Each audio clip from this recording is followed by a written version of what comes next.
세익스피어는 위대한 사람, 즉 위인에는 세 가지 유형이 있다고 말했습니다. 첫째 유형은 날 때부터 위대한 사람으로 태어난 사람입니다.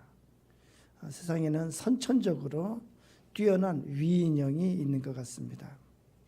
두 번째 유형은 노력해서 위대해지는 사람입니다. 공부도 열심히 하고 훈련도 쌓고 많은 수고 끝에 위대한 사람으로 나타나는 인격을 우리는 흔히 봅니다. 중요한 것은 세 번째 유형입니다. 세 번째는 위대한 인간이 될 것을 강요당한 위인이 있습니다.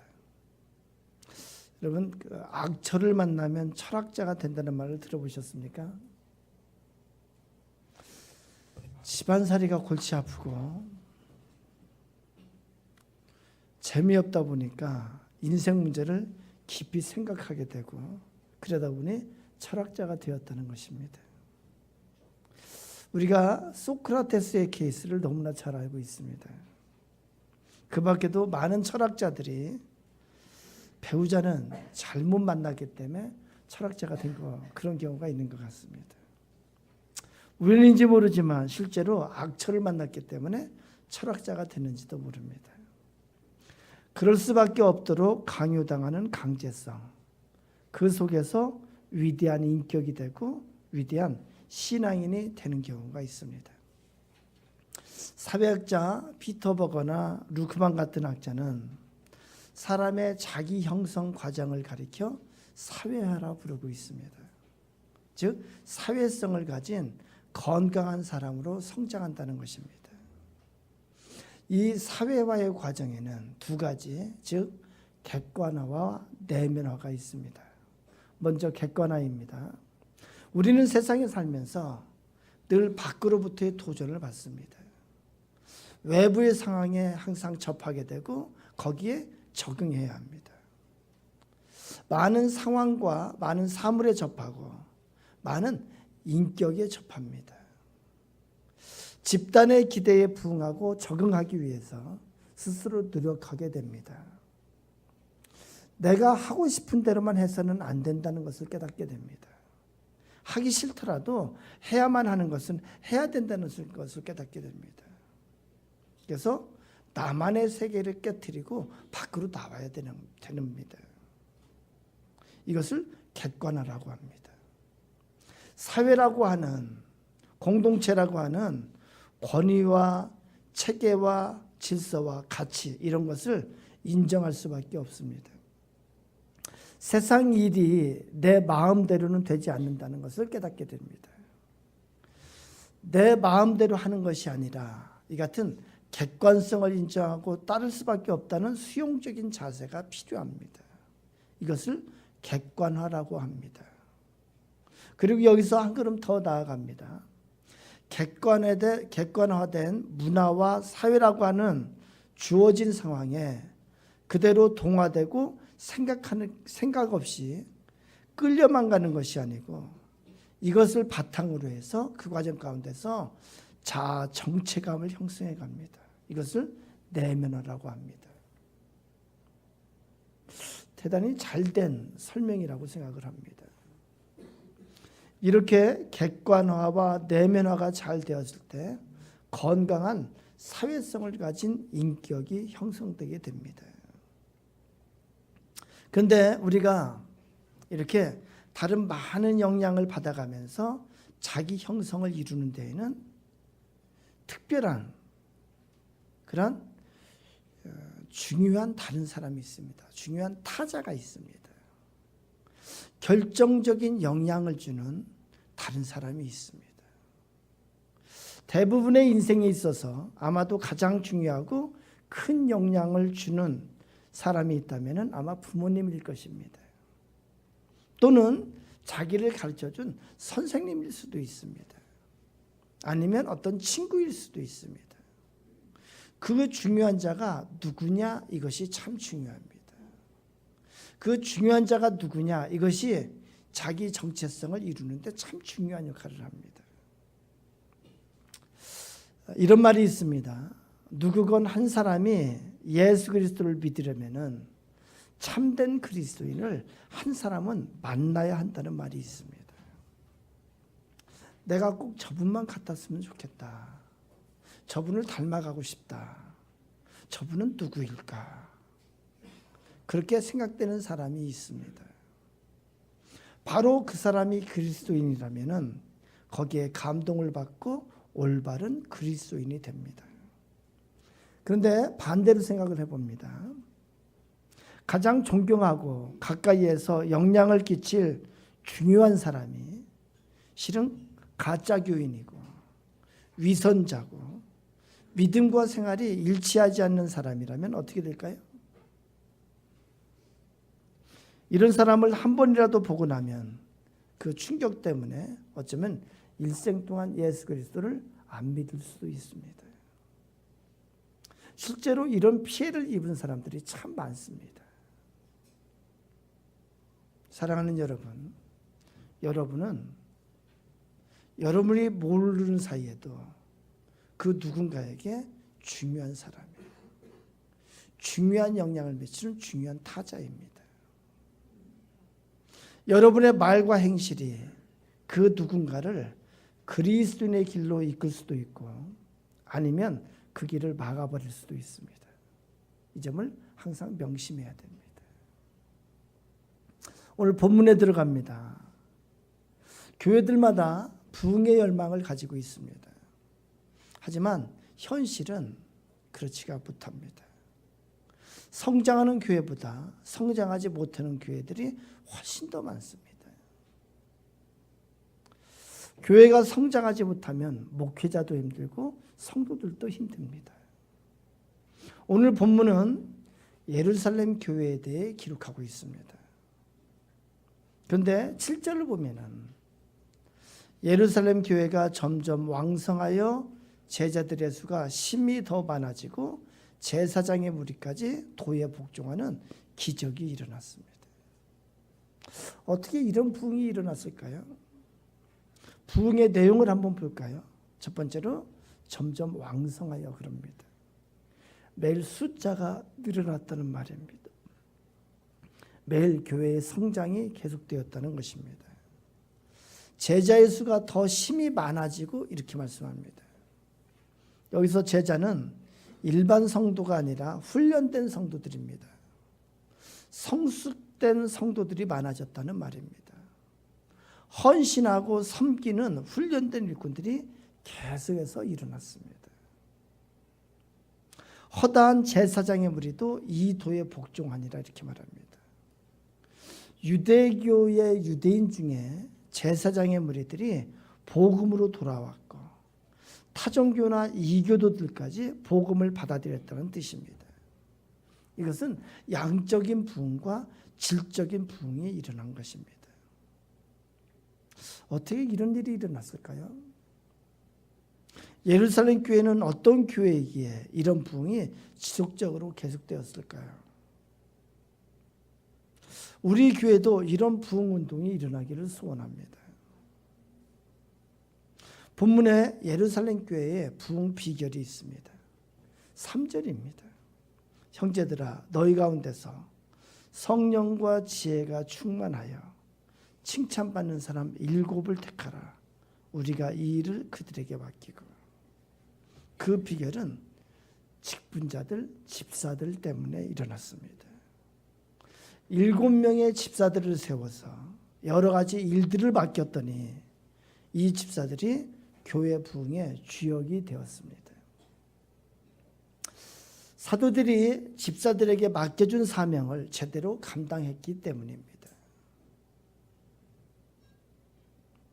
특별히 본문에서 강조하는 것은 예루살렘 교회가 집사들을 택하여 사도들의 일을 분담하도록 그들에게 맡긴 것이 결정적인 부흥의 비결이 되었다는 것입니다. 이들이 교회를 부흥시키는데 엄청난 영향력을 끼쳤다는 것입니다. 그러면 예루살렘 교회의 집사들은 어떤 사람들이었을까요? 첫 번째로 성령이 충만했습니다. 성령이 충만했다는 것은 자기의 생각과 방법을 내려놓고 성령이 이끄심을 구했다는 거예요. 자기의 생각과 욕심대로 일하지 않았다는 것입니다. 집사들 모두 성령님의 이끄심을 받는 자들이었습니다. 7 집사는 교회 일을 시작하거나 일을 할 때 성령님 앞으로 나갔습니다. 시작할 때는 성령의 인도하심을 구했고 마칠 때는 성령의 이끄심에 어긋난 것이 무엇인가를 알기를 구했다는 것입니다. 이들이 성령 충만했다는 것은 영성의 사람들이라는 것입니다. 두 번째로 지혜가 충만했습니다. 여기서 지혜란 것은 다른 사람을 살피는 노력을 의미합니다.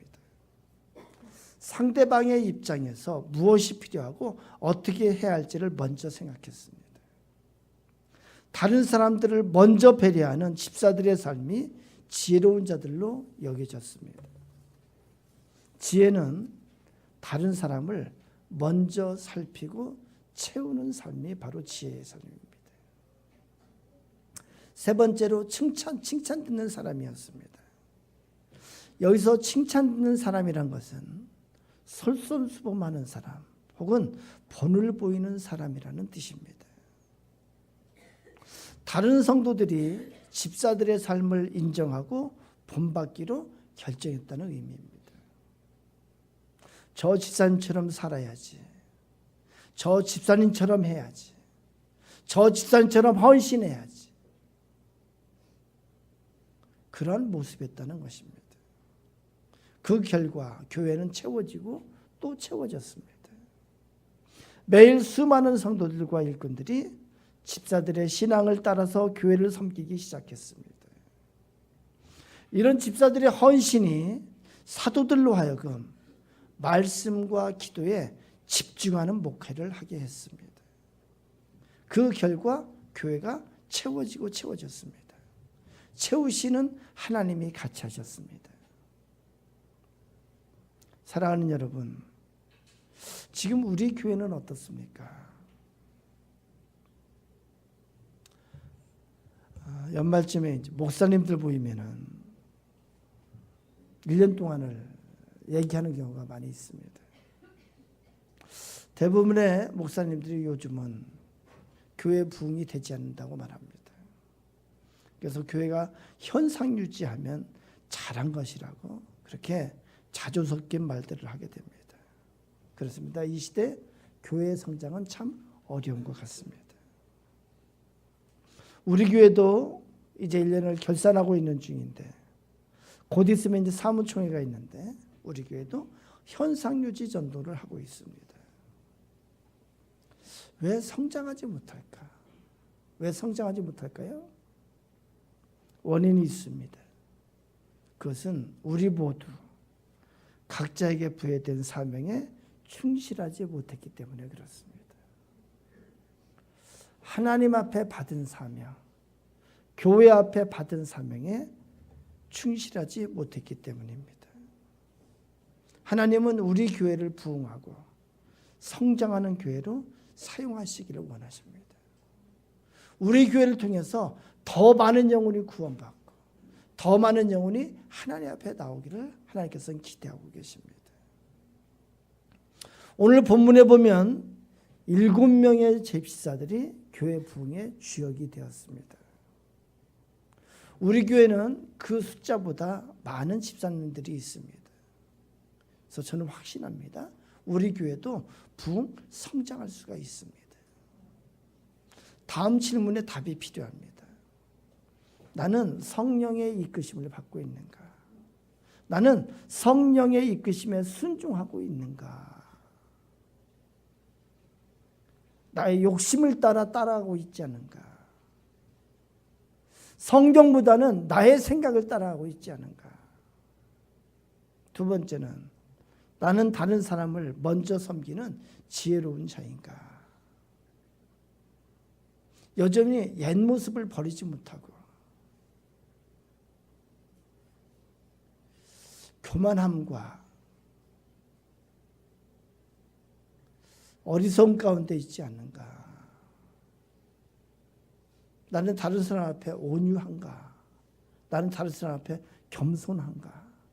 나는 다른 사람 앞에 친절한가? 나는 다른 사람을 세우는 자인가? 나는 모본이 되고 있는가? 칭찬 듣는 자인가? 목회자로부터 성도들로부터 칭찬 듣는 자인가? 네 번째, 나 때문에 목회자가 목회에 집중할 수 있는가? 나는 목회자가 목회에 집중하도록 동역하고 있는가?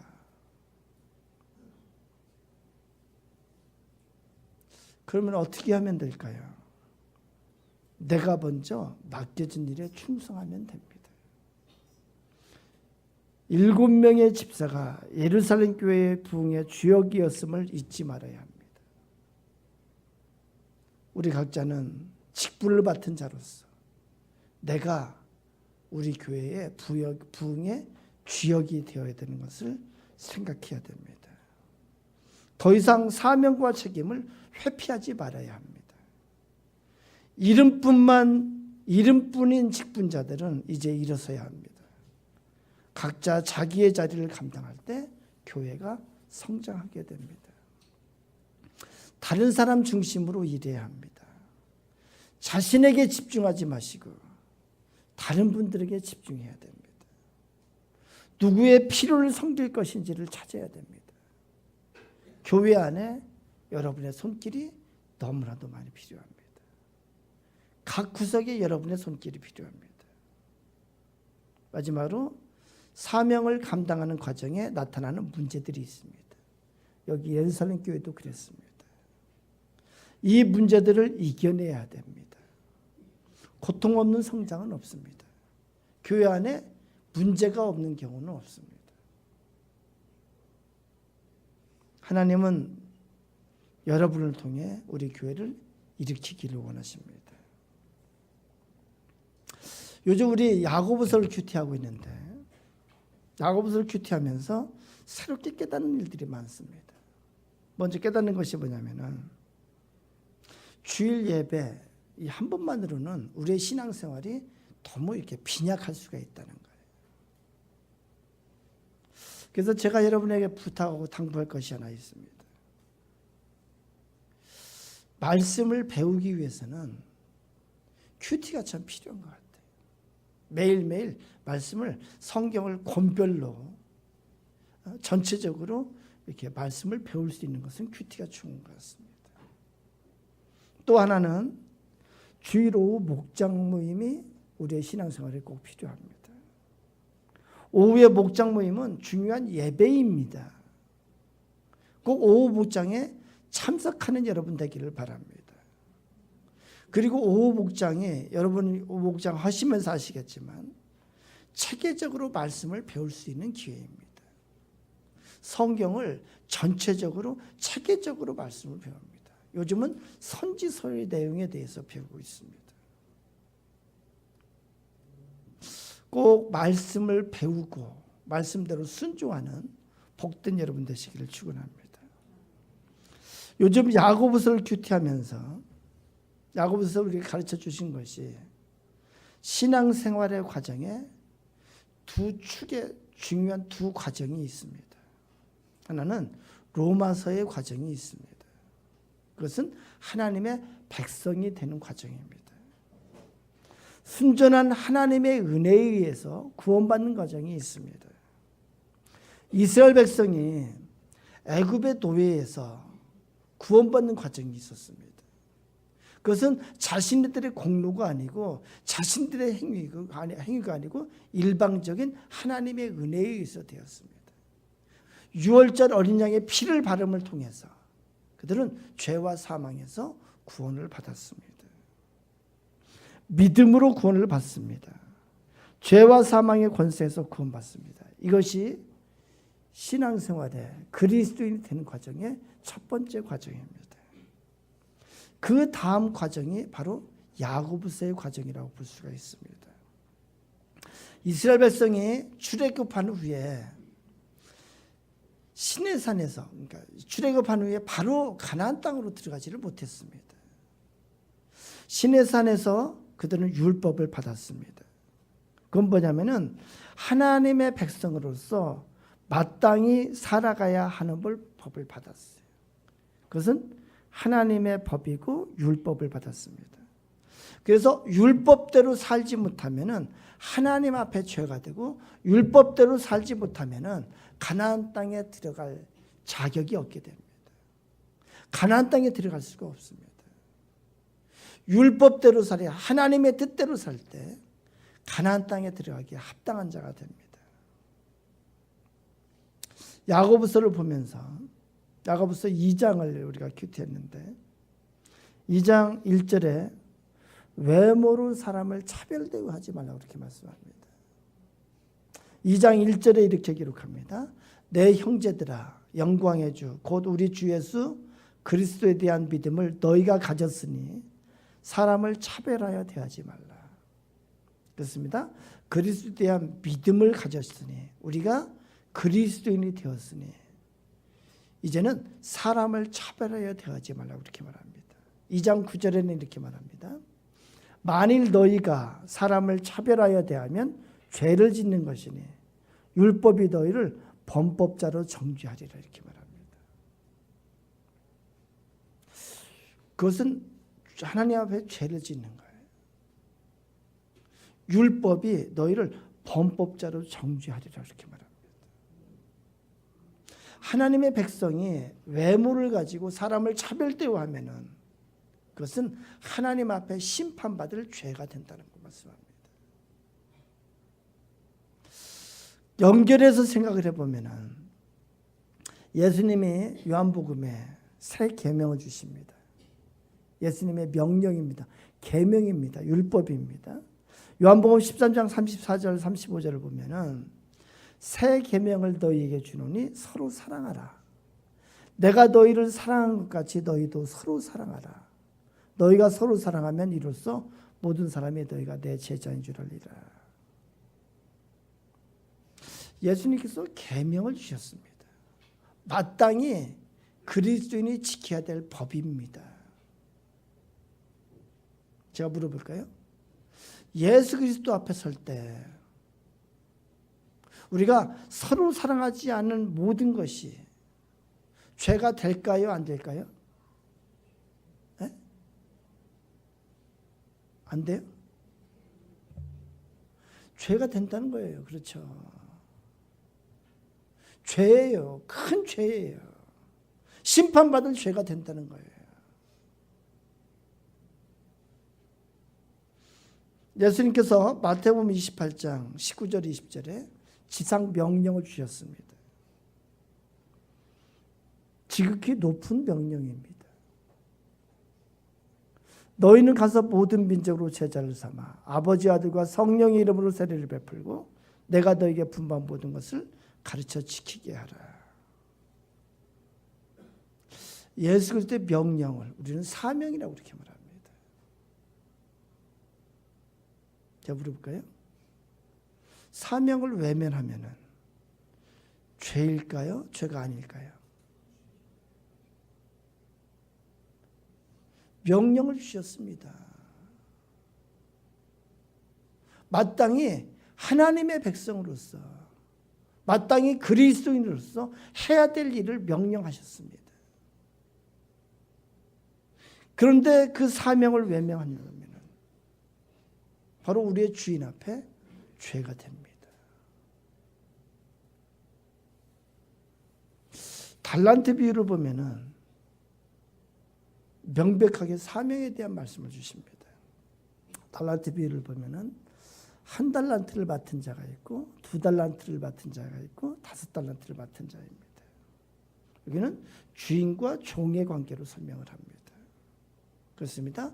우리 모든 그리스도인은 주인 앞에 종이라고 말씀합니다. 이 종은 바로 직분자입니다. 그런데 한 달란트 받은 자는 그 한 달란트 받은 것을 땅에 묻어두었습니다. 이것은 사명을 외면했다는 거예요. 두 달란트 받은 자는 두 달란트로 장사를 해서 두 달란트를 남겼습니다. 이것은 사명을 잘 감당했다는 거예요. 사명의 열매가 있었다는 거예요. 5달란트 받은 자도 5달란트로 장사해서 5달란트를 남겼습니다. 사명을 잘 감당해서 결실을 내었다는 거예요. 마태복음 25장 30절 그 마지막 달란트 비유의 마지막에 보면 이렇게 기록합니다. 이 무익한 종을 바깥 어두운 데로 내쫓으라. 거기서 슬피 울며 이를 갈리라 하니라. 이것이 바로 1달란트 받은 자에게 주인이 내린 말씀입니다. 사명을 외면하는 자는 천국에서 추방당할 수 있는 죄가 된다는 거예요. 사명을 외면하는 자는 천국에서 추방당한다고 말씀하는 거예요.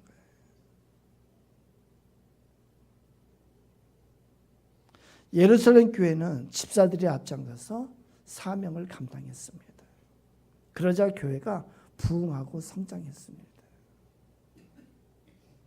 이것이 하나님 앞에 기쁨이 되었고 이것이 하나님의 영광을 받으신 것이 됐습니다.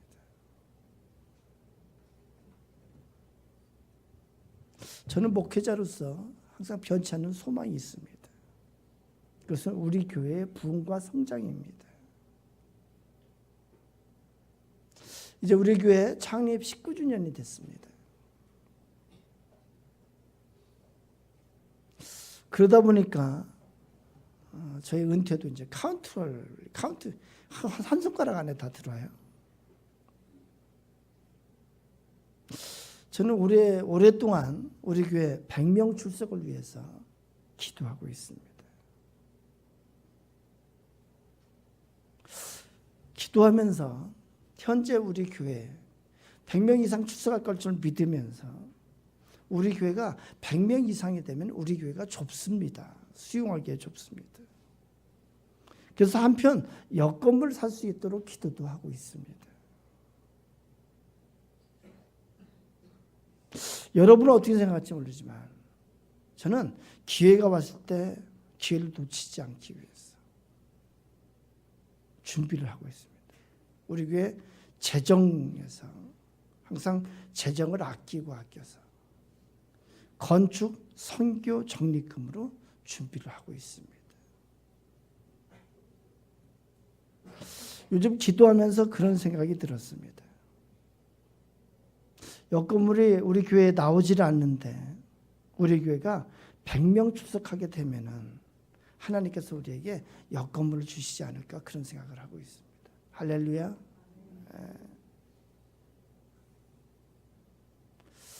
우리 각자가 한마음 한뜻으로 직분자의 사명을 감당할 때 교회가 부흥할 수 있습니다. 우리 교회가 항상 하나님 앞에 서는 교회, 하나님 앞에 사명을 잘 감당하는 그런 교회가 되기를 원합니다. 우리 신앙생활의 중요한 축이 뭐냐면 하나님 앞에 사명을 감당하는 것입니다. 여러분 한 사람도 빠짐없이 하나님 앞에 잘했다, 착하고 충성스러운 종아 이런 칭찬을 듣는 우리의 신앙생활이 되기를 축원합니다. 우리 찬양하고 기도합니다. 하나님 아버지